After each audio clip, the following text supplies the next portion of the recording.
ان کا ایمان ٹانو ٹول ہونے لگا۔ بھانو ڈاکو تو ہے، مگر یہ دولت تو ان کا جیون سنوار سکتی ہے، بیٹیوں کی تقدیر بن سکتی ہے۔ کیا کرنا چاہیے؟ کیا کرنا چاہیے؟ وہ دیر تک سوچتے رہے، لیکن پھر دولت کی چمک سوچ پر غالب آ گئی۔ انہوں نے لرزتے ہاتھوں سے نوٹ اور زیورات اٹھا لیے، پھر بولے۔ ان کی آواز کانپ رہی تھی۔ بہت بہت شکریہ بھانو چوہان، میں جیون بھر تمہارا یہ احسان نہ بھول سکوں گا۔ ارے نہیں گوپال چند جی، آپ پر کوئی احسان نہیں، آپ میرے دوست کے رشتے دار ہیں، اس کے لیے میں جو کچھ کر رہا ہوں اس کا اندازہ آپ کو ہوگا ہی۔ لیکن بھانو چوہان، تم جو کچھ کر رہے ہو وہ اچھا نہیں ہے، گوپال چند جی نے کہا، اور بھانو چونک کر گوپال چند جی کو دیکھنے لگا۔ کیوں مہاراج، کیا میں موری لال کا بدلہ نہ لوں ان لوگوں سے؟ جن سے تمہیں بدلہ لینا ہے بھانو چوہان، اس سے تو تم بدلہ لے نہیں رہے۔ ان بے گناہ لوگوں کو مارنے سے تمہیں کیا مل رہا ہے؟ کس کی بات کر رہے ہو گوپال چند جی؟ وہ جس نے موری لال اور دھرم سنگھ کو زہر دے کر ہلاک کیا۔ زہر دے کر؟ بھانو چونک پڑا۔ ابراہیم اور بابو لال بھی چونک گئے تھے۔ ہاں بھانو، کیا تمہیں معلوم نہیں ہے؟ نہیں گوپال چند جی، ان دونوں کو کس نے زہر دیا؟ کیا قصہ ہے؟ میں نے تو یہی سنا تھا کہ پولیس ان کے راستے پر لگ گئی اور وہ پولیس سے مقابلہ کرتے ہوئے ہلاک ہو گئے۔ اس وقت پولیس سے ان کا مقابلہ ہوا تھا، مگر اس سمے جب وہ مر چکے تھے۔ کیا مطلب؟ ہاں، ان کی لاشوں کو پولیس نے گولیاں ماری تھیں اور یہ مشہور کر دیا تھا کہ وہ پولیس مقابلے میں ہلاک ہوئے ہیں۔ بھانو کے ساتھ ابراہیم اور بابو لال بھی حیران رہ گئے تھے۔ یہ بات ان کے لیے نئے انکشاف کی حیثیت رکھتی تھی۔ گوپال چند جی، آپ کو اس بارے میں جو کچھ معلوم ہو براہ کرم اس بارے میں صاف صاف بتائیں۔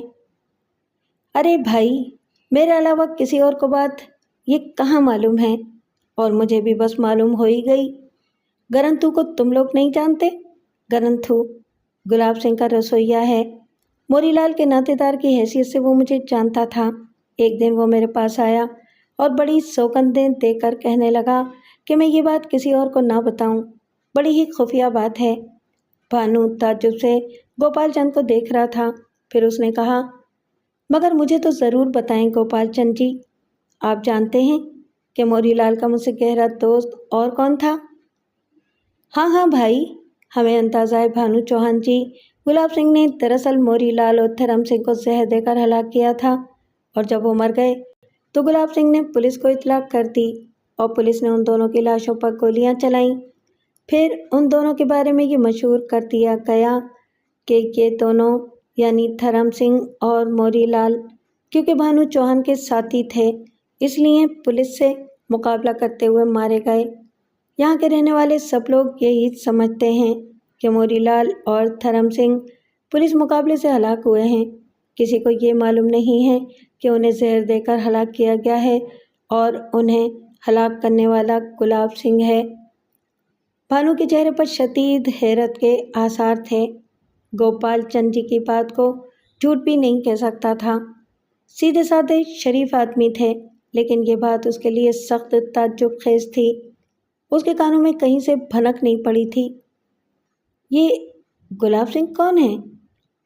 گرنتھو بتا رہا تھا کہ بڑے کلے ٹھلے کا آدمی ہے، پہلے کہیں پونا اور بڑودہ کے علاقوں میں ڈاکے مارتا تھا، مگر انگریز سرکار نے اسے معافی دے کر تمہارے پیچھے لگایا ہے۔ گرنتھو بچپن میں میرے پاس نوکری کرتا تھا، پھر میرے حالات خراب ہو گئے تو میں نے اسے نوکری سے نکال دیا، مگر اب بھی وہ اس گھر کو ماتا پتا کا گھر سمجھتا ہے، اس لیے کوئی بات مجھ سے چھپاتا نہیں۔